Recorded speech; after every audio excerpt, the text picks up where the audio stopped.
Amen. Ya, terima kasih atas pemberian Anda. Terima kasih karena join kita malam ini atau mereka yang akan mengikuti dan menonton video ini secara offline di Facebook atau di YouTube yang kita akan uploadkan nanti. Dan Anda boleh sharekan linknya kepada teman-teman Anda supaya firman Tuhan juga akan terus ya disebarkan dan mendorong banyak jiwa, mendorong banyak orang ya.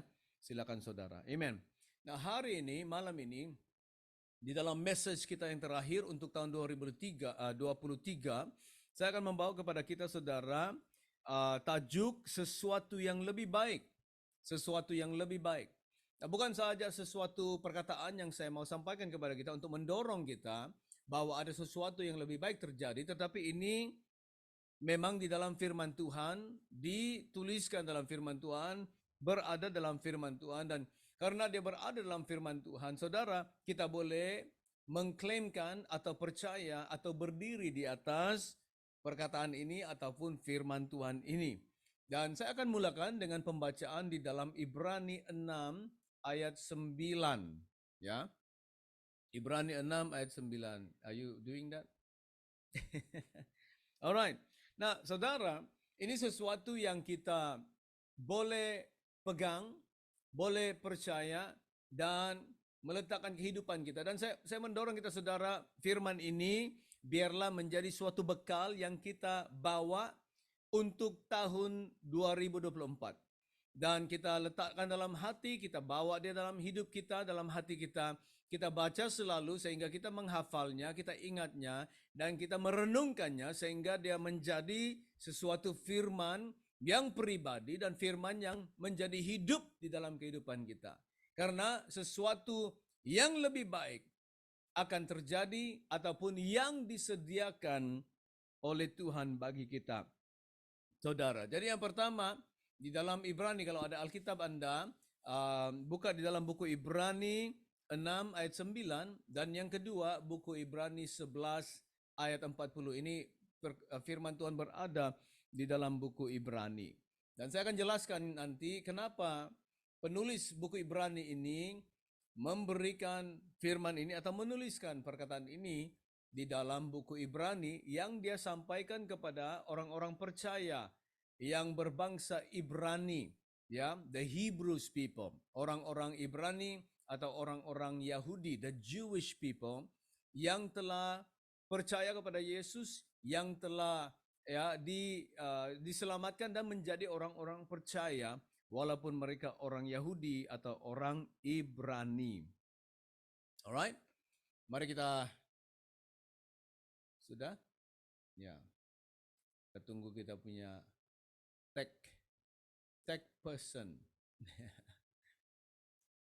Amen. Ya, tapi kalau Anda yang ada Alkitab, Anda sudah membacanya. Katanya, tetapi hai saudara-saudaraku yang kekasih, sekalipun kami berkata demikian tentang kamu, kami yakin bahwa kamu memiliki sesuatu yang lebih baik, yang mengandung keselamatan. Nah, baca ayat ini ulang-ulang. Ulang-ulang, saudara-saudara. Ulang-ulang. Sehingga kamu ingat, sehingga dia menjadi pribadi, menjadi hidup di dalam hati Anda, dalam kehidupan Anda. Saya baca lagi, tetapi hai saudara-saudara yang kekasih, sekalipun kami berkata demikian tentang kamu, kami yakin bahwa kamu memiliki sesuatu yang lebih baik, yang mengandung keselamatan. Dalam bahasa Inggris, beloved, we are confident of better things concerning you. Yes, things that accompany salvation, though we speak in this manner. Bahasa Inggris berkata, better things atau sesuatu yang lebih baik, better things that accompany salvation. Maksudnya yang mengikuti atau yang mengikut keselamatan. Di bahasa Indonesia katanya, yang mengandung keselamatan. Mengandung keselamatan. Tapi di dalam bahasa Inggris, bahasa King James, itu dari bahasa asalnya, sesuatu yang lebih baik yang besertakan atau disertakan dalam keselamatan atau yang mengikuti keselamatan. Maksudnya, Karena kita percaya Yesus, karena kita percaya Tuhan Yesus, karena kita mengalami keselamatan, kita memiliki keselamatan, kita diselamatkan oleh Tuhan, iman di dalam Yesus, perkara yang lebih baik ini, ya, yang lebih baik ini ikut atau bersama-sama dengan keselamatan yang kita alami. Maksudnya, kalau Anda orang yang sudah diselamatkan, Anda adalah orang yang percaya di dalam Tuhan Yesus Kristus, yang mengalami keselamatan di dalam Tuhan Yesus Kristus.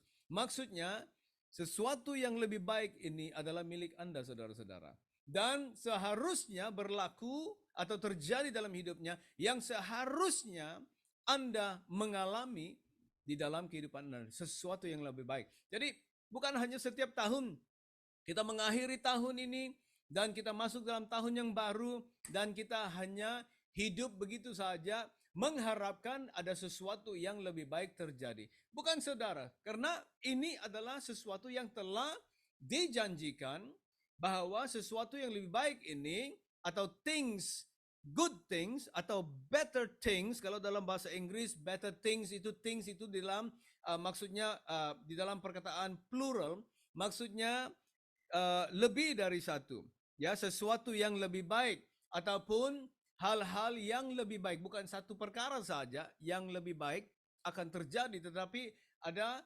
hal-hal yang akan terjadi, yang lebih baik yang akan terjadi, yang dibawa dalam hidup kita karena keselamatan. Kita harus tahu. Inilah penting, saudara, kita jangan saja baca di dalam Alkitab yang kita ada. Contohnya Alkitab bahasa atau Alkitab bahasa Indonesia. Jangan hanya baca itu saja, belajar untuk pergi kepada bahasa asal. Hari ini banyak terjemahan dalam bahasa Indonesia juga, dan juga bahasa Yunani, bahasa Ibrani. Kita boleh juga mendapatkannya secara online dan melihat arti perkataan yang dikatakan di situ. Ya, bahasa Inggris memang diterjemahkan dari bahasa Ibrani, bahasa Yunani. Di sini adalah bahasa Yunani. Dan dia berkata, segala sesuatu yang baik ataupun sesuatu yang baik di sini bermaksud bukan satu hal saja, tetapi hal-hal yang lebih baik akan terjadi dalam hidup kita karena keselamatan. Jadi ini sesuatu yang pasti, sesuatu yang dijanjikan, sesuatu yang memang berada di dalam keselamatan. Saat kita diselamatkan, memang perkara baik mengikuti kita dan kita harus mengalaminya dalam hidup kita. Jadi kita setiap tahun memulakan tahun yang baru, bukanlah kita hanya hidup sama saja yang mengharap-harapkan seperti orang yang tunggu durian jatuh dari pohon. Saudara, kalau kita mau makan durian, tak perlu kita tunggu durian jatuh dari pohon. Kita harus panjat pohonnya dan petik buahnya. Ya, kalau kita tunggu, memang boleh makan juga, tapi mengambil waktu. Kadang-kadang kita tunggu ada angin yang lebih kencang untuk menggoncangkan ranting-ranting durian supaya dia jatuh. Tapi kalau kita tunggu, saudara, memang banyak orang buat seperti itu. Tapi hari ini kita boleh harvest atau menuai buah ataupun buah durian tanpa menunggu lagi. Okay? So, jangan jalani hidup kita seperti itu. Seolah-olah kita tunggu sesuatu yang lebih baik terjadi dalam hidup kita. Tapi karena ini memang sudah dijanjikan, memang sudah berada dalam firman Tuhan, saudara-saudara, kita harus mengalaminya. Tapi ada hal yang kita harus lakukan dan malam ini saya tidak akan masuk ke situ. Saya akan coba lakukan sama-sama dengan bahasa Inggris, kebaktian bahasa Inggris dan kebaktian malam. Jadi tadi pagi saya kongsikan dalam bahasa Inggris hanya di dalam porsi introduction atau pengenalan malam ini, ya, dan saya akan juga lakukan yang sama supaya minggu depan kita akan masuk di dalam perkara yang sama dan kita mendengar hal yang sama juga bersama dengan bahasa Inggris. Alright? Nah, ayat yang kedua saya mau kongsikan, saudara-saudara, adalah dalam Ibrani 11 ayat 40. Hebrews chapter 11 and verse 40. Kalau kita ada Alkitab Anda, mari kita buka dalam Ibrani 11 ayat 40. Ya. Katanya di sini, sebab Allah telah menyediakan sesuatu yang lebih baik bagi kita. Tanpa kita mereka tak dapat sampai kepada kesempurnaan. Saya pikir itu luar biasa, saudara-saudara ya. Dan saya percaya Anda juga setuju dengan saya. Katanya di sini sebab Allah menyediakan sesuatu yang lebih baik. God has provided better things for us that without us they should not be made complete. Sesuatu dia Allah menyediakan. Saudara, bukan saja sesuatu yang baik ini mengikuti keselamatan atau disertakan dengan keselamatan yang kita alami, tapi sebenarnya disediakan oleh Allah bagi kita. Dan tanpa kita, mereka tidak dapat sampai kepada kesempurnaan. Jadi, ini mendorong kita, saudara. Kenapa kita masih ada di sini? Kenapa kita percaya Yesus? Kenapa kita berada di dalam gereja yang kita pergi, ya, kita menjadi anggotanya gereja. Kenapa kita berada dalam pelayanan? Kenapa Anda berada di suatu tempat itu? Kenapa Anda berada pada momen ini? Kenapa Anda masih hidup pada masa ini, saudara-saudara? Ya, kenapa? Karena ada sesuatu yang lebih baik yang tidak akan menjadi sempurna dan tidak akan sampai kepada kesempurnaan tanpa Anda, saudara. Itu luar biasa. Saya pikir luar biasa. Kenapa kita berada di dalam pelayanan? Kenapa kita berada dalam gereja? Kenapa kita berada dalam keluarga itu? Kenapa kita berada dalam bisnis itu? Kenapa kita berada dalam kota itu? Kenapa kita berada di suatu tempat itu? Kenapa? Karena ada sesuatu yang lebih baik yang tidak akan sampai kepada kesempurnaan tanpa Anda dan saya, saudara-saudara. Yesus telah datang ke dunia ini, kita sudah merayakan Christmas tanggal 25 hari itu, mengingati bahwa Yesus telah datang ke dalam dunia ini. Banyak orang mengatakan Yesus telah datang ke dunia ini untuk menjadikan orang jahat menjadi orang yang baik. Dan menjadikan orang yang mati menjadi hidup di dalam Tuhan. Memang benar, saudara, tapi tidaklah, saya pikir tidaklah begitu betul juga. Karena saya lebih rela untuk kembali kepada firman Tuhan, melihat tujuan Yesus datang ke dunia ini. Salah satunya adalah 1 Timotius 1:15. 1 Timotius 1:15 berkata, perkataan ini benar dan patut diterima sepenuhnya. Kristus Yesus datang ke dunia untuk menyelamatkan orang berdosa dan di antara mereka akulah yang paling berdosa. Ini Paulus, Rasul Paulus yang menuliskan ini kepada Timotius. Dia berkata, inilah yang sebenarnya. Kristus Yesus telah datang ke dunia untuk menyelamatkan orang berdosa dan kata Paulus di antara mereka akulah yang paling berdosa. Orang yang paling berdosa pun Yesus telah datang untuk menyelamatkan dia. Jadi kalau sekiranya Anda merasakan Anda orang berdosa, itulah tujuannya Yesus datang. Itulah tujuannya Christmas atau message-nya Christmas, bahwa Yesus telah datang ke dalam dunia ini untuk menyelamatkan orang berdosa. Yesus datang untuk menjadikan orang-orang berdosa untuk menjadi orang-orang kudus, orang yang diselamatkan di dalam iman, di dalam Kristus Yesus. Dan karena dia menyelamatkan kita, dia memberikan kita hidup yang baru. Karena itulah buah keselamatan. Buah keselamatan, the fruit of salvation is new life. Dan kalau Tuhan Yesus memberikan kita hidup yang baru, saya juga percaya bahwa dia telah menyelamatkan kita, ya, dan memberikan kita hidup yang berlimpah. Bukan hanya hidup yang baru, tapi hidup yang penuh kelimpahan, seperti apa yang dituliskan dalam Ibrani, sesuatu yang lebih baik.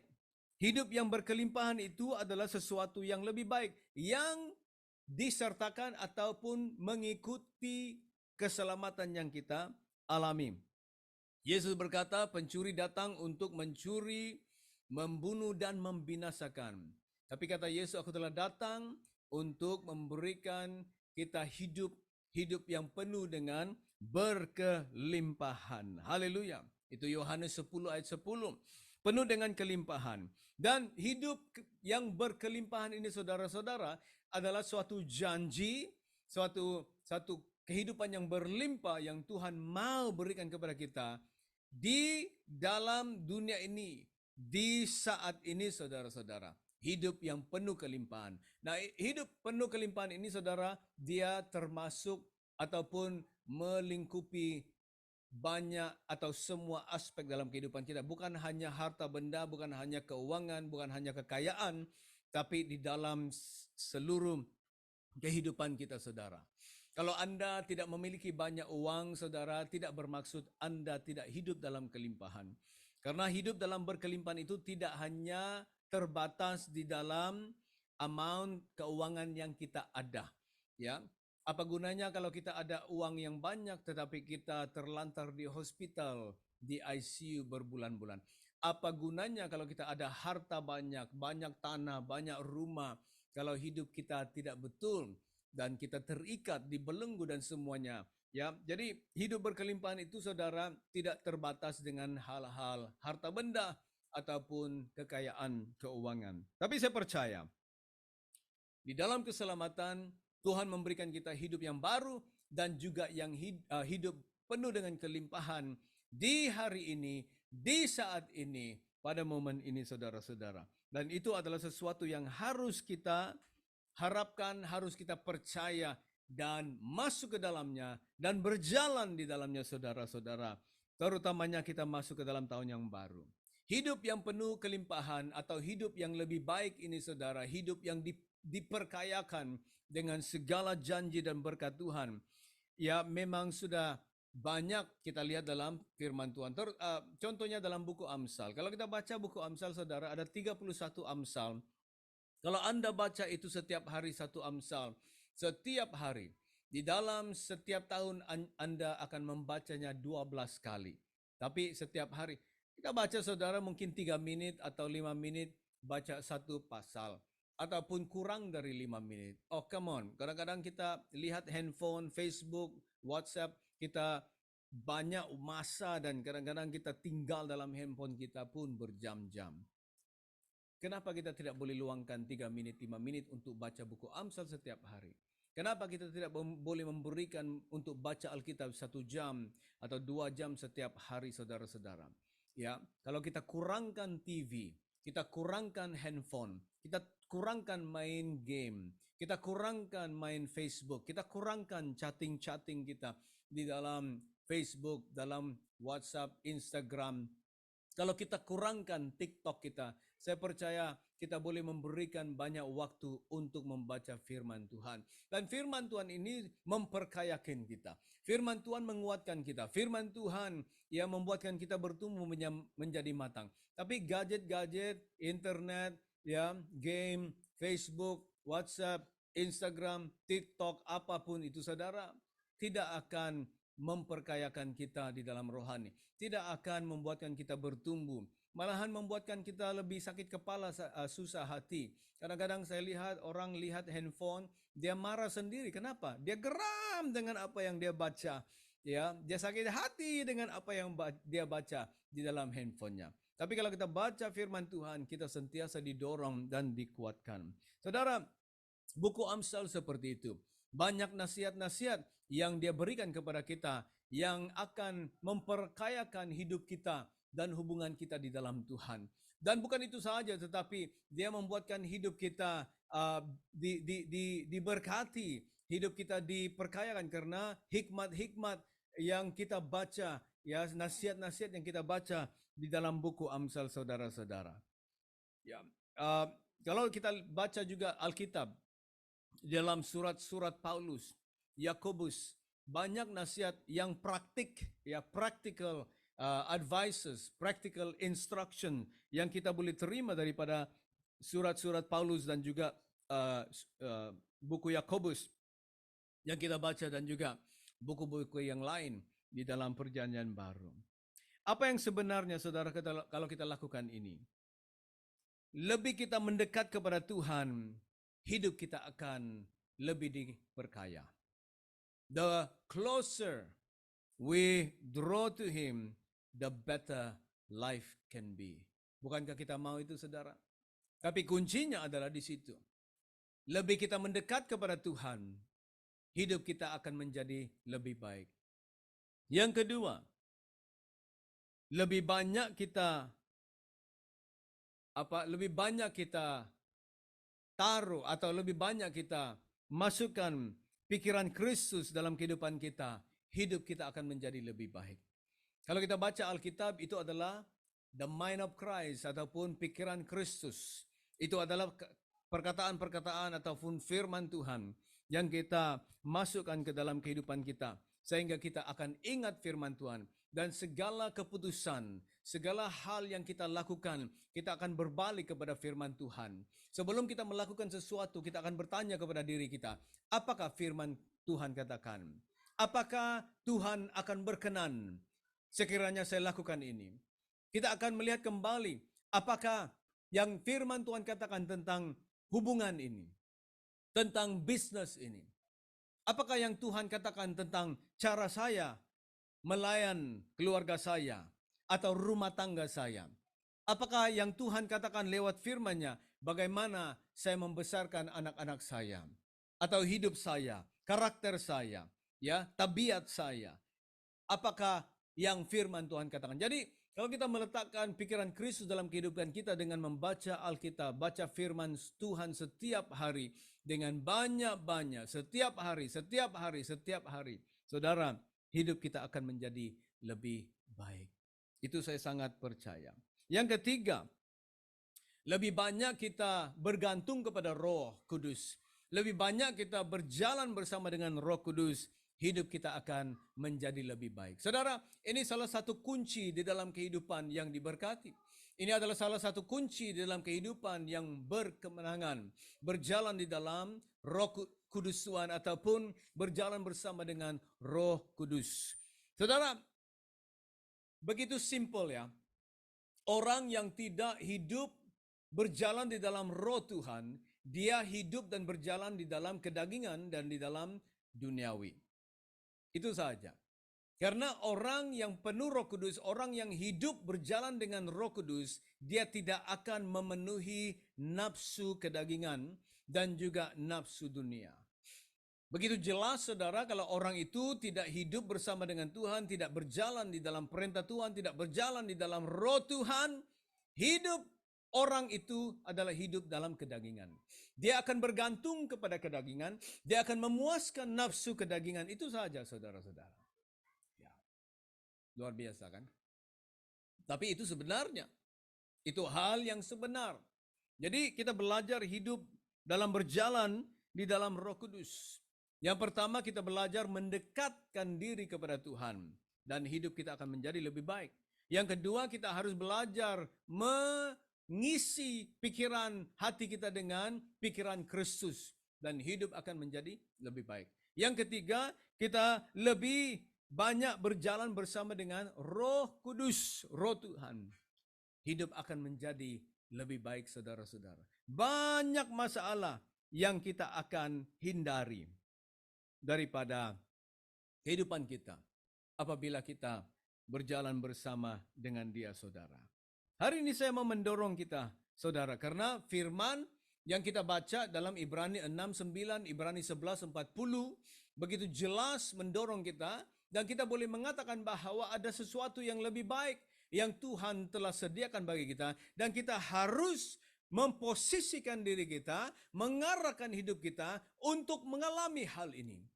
Supaya kita mendapatnya, mencapainya, menangkapnya, memeluknya, dan kita akan belajar hidup di dalamnya. Sesuatu yang lebih baik. Saya berdoa saudara, apabila kita meninggalkan tahun 2023 ini, tahun 2024 saudara-saudara adalah tahun di mana kita akan mengalami hal-hal yang baik yang Tuhan sudah sediakan bagi kita. Karena itu memang milik kita.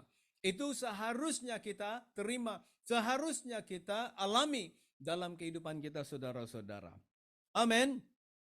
Amin. Haleluya. Nah, saya mau dorong kita malam ini. Kita ucapkan selamat tinggal kepada tahun 2023. Tidak lama lagi, berapa jam lagi ya? Jam 12 nanti kita akan tinggalkan tahun 2023. Tinggalkan segala sesuatu, mungkin berkat, mungkin kesakitan, mungkin kegagalan, mungkin ya sakit hati, kekecewaan, apa segalanya, atau berkat Tuhan, apapun yang kita alami, kita tinggalkan. Kita belajar daripada apa yang terjadi dalam tahun 2023, saudara.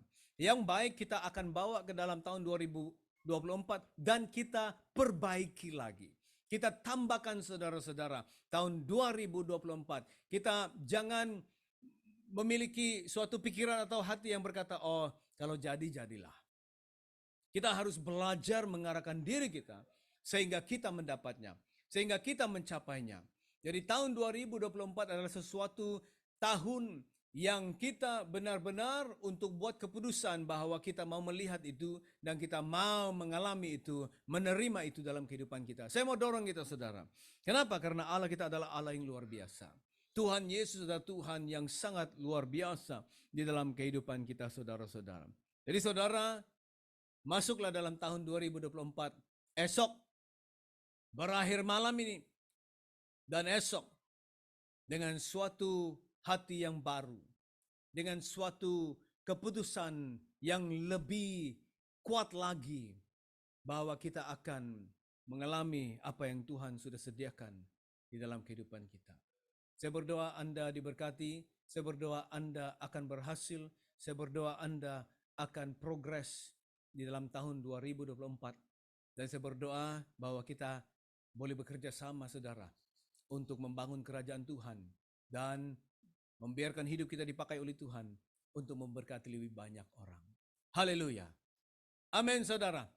Amin. Tuhan berkati dan kita akan jumpa tahun depan. Minggu depan. Shalom, Happy New Year, dan Tuhan berkati. Amen.